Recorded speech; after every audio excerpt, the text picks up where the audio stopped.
প্যারিসে ইউনেস্কো সদর দপ্তরে ফ্রান্সে বাংলাদেশ দূতাবাস আয়োজনে এবং ইউনেস্কোর পরিকল্পনায় জমকালো আয়োজনে পালিত হয়েছে আন্তর্জাতিক মাতৃভাষা দিবস। অনুষ্ঠানে মাতৃভাষা সংরক্ষণে নতুন কর্মসূচি গ্রহণের ঘোষণা দিয়েছেন ইউনেস্কোর মহাপরিচালক ডক্টর খালেদ এল আনানি।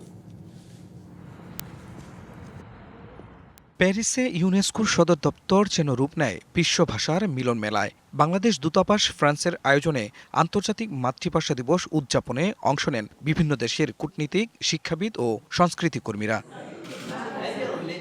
বাংলাদেশ সহ বিভিন্ন দেশের শিল্পীরা সঙ্গীত ও পরিবেশনার মাধ্যমে তুলে ধরেন ভাষা ও সংস্কৃতির বৈচিত্র্য। আন্তর্জাতিক অঙ্গনে বাংলা ভাষার জন্য বিশ্বের এই স্বীকৃতি মাতৃভাষা সংরক্ষণে বাংলাদেশের নেতৃত্বের সক্ষমতাকে বিশ্ব দরবারে নতুন করে পরিচয় করিয়ে দিচ্ছে।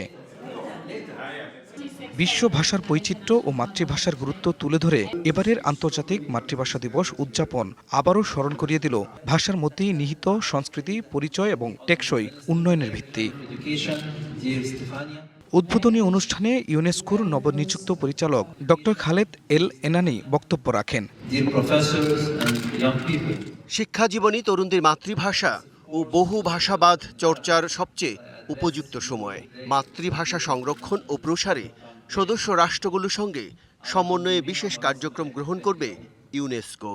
এবার নগদে পাচ্ছেন হেলিকপ্টার অফার, তাই কেনাকাটার পেমেন্ট নগদে করুন আর বুঝে নিন ২০০০ টাকারও বেশি ক্যাশব্যাক সহ হেলিকপ্টার রাইড। পেমেন্ট শুরু করুন আজই।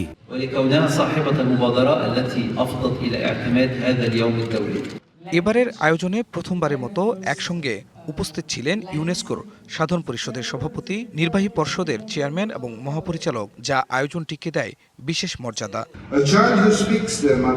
টেকসই উন্নয়ন নিশ্চিত করতে মানুষের নিজস্ব ভাষাজ্ঞান ও তথ্য পৌঁছে দেওয়া অত্যন্ত জরুরি।